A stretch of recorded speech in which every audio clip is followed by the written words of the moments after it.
YouTube channel for the Road Back to Olive Drab. It's a little channel that I got prompted into making by guys on the Facebook, prompting me to start making videos of my World War II Jeep restoration since they were liking all the photos I was putting out, and they wanted me to do some how-tos to restoring a World War II Jeep, or this is how I am doing it, on a budget. But anyways, yeah, these are some photos of me picking up my Jeep back at the end of like 2018, probably like September era. So it wasn't quite cold yet, but this was the day I finally been hunting for a Jeep for like 2 or 3 years. Finally found one, looked like a gem, but later found out it had a little bit more Bondo on its 1990s restoration than I would have liked.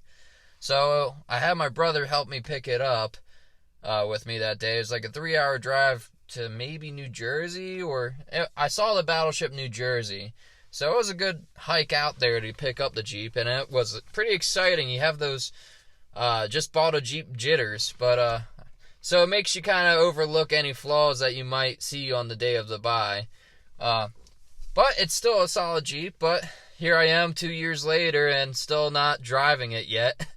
It was supposed to be running while drivable on pickup, but unfortunately the owner didn't know that his grandfather or his father had accidentally put the wrong spark plugs into the engine, and well, oopsies, all the valves got bent in the engine. So see in this photo right here, all the valves are either bent or completely sheared off from the top of the engine. So it was supposed to be running on pickup, but unfortunately it wasn't.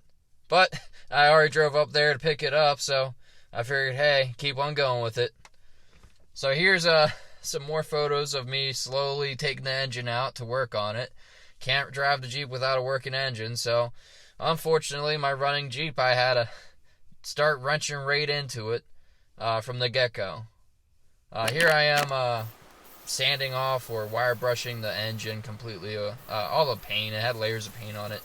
Ends up it was an M38 engine, not a Willy's MB engine.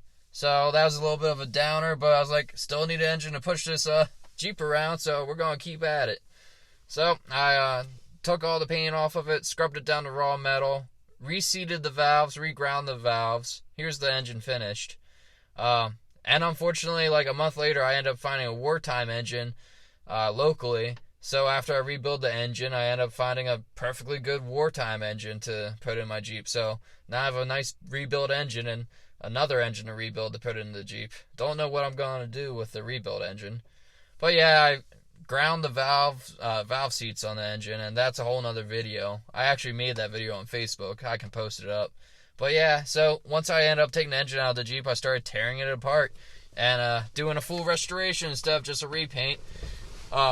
Jeep had a thick layer of Bondo, almost up to like 3/16 all over, skim coated on the Jeep from the 90s restoration.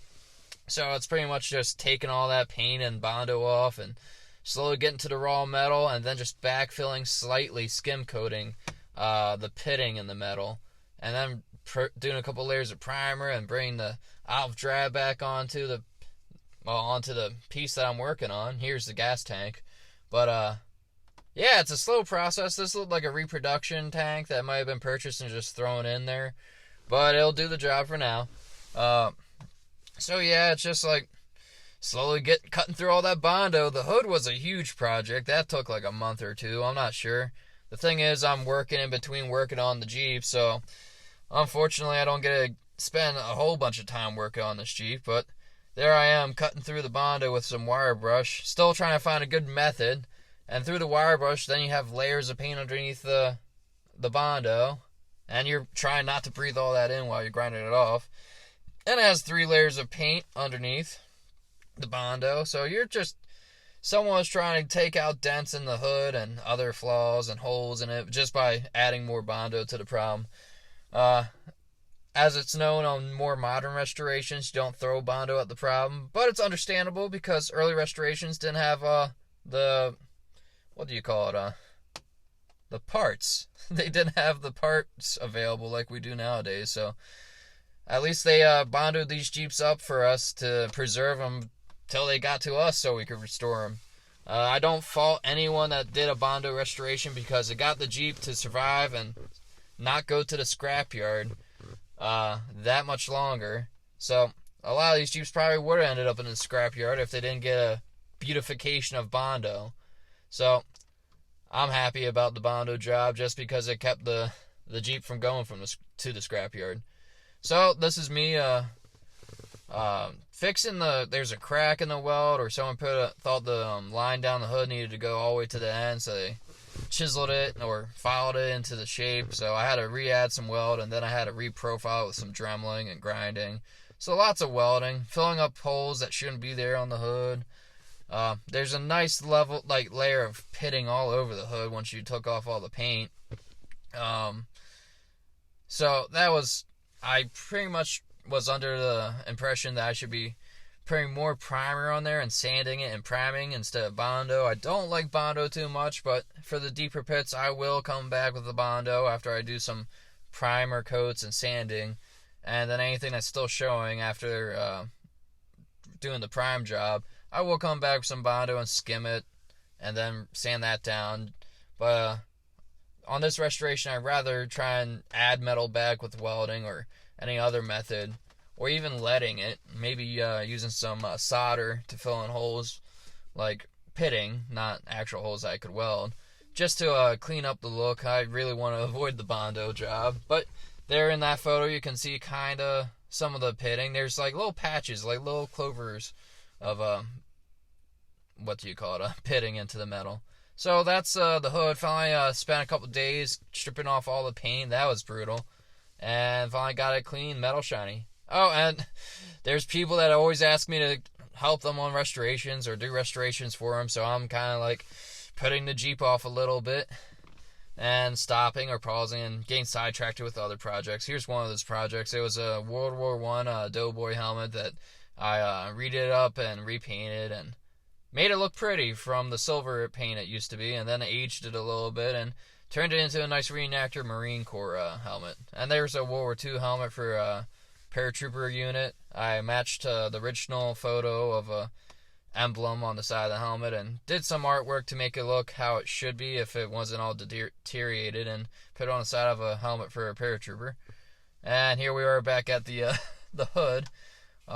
So yeah, that's me sanding down and doing the primer, and then there's all my skim coating on some thick pitting or de-pitting, and just layers of paint and sand and paint, sand. It's quite boring.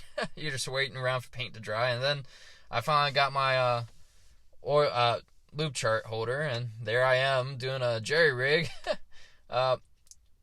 Pretty much hung a rope from a tree to help paint. It was a really windy day, so that hood ended up being like a wind chime more than anything else. So I was chasing it around. It was pretty ridiculous, but it was the easiest way to paint both sides of the hood without having to have it touching anything. That was the one thing. I didn't want it touching anything with wet paint to mar up the finish, but I was also trying to be pressed for time and paint both sides at the same time instead of one at a time. That probably cut down the job from being like 2 days to 1 or something like that. There's a little like Snapchat saying if it's stupid but it works, it's not stupid. Hanging the rope high up in the tree. Kind of just chucked it up over the strongest branch I could. So yeah, I did multiple layers of the OD on this hood. Just wet sanding it and doing more layers of paint. There was the finish paint job on the bottom, I think.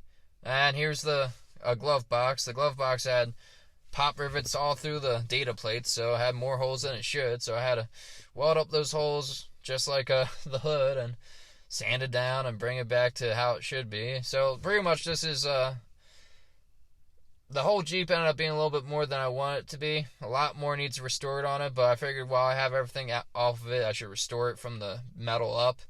No just painting over the blue. So we're going back to olive drab from the first space on this board game. Yeah, there's the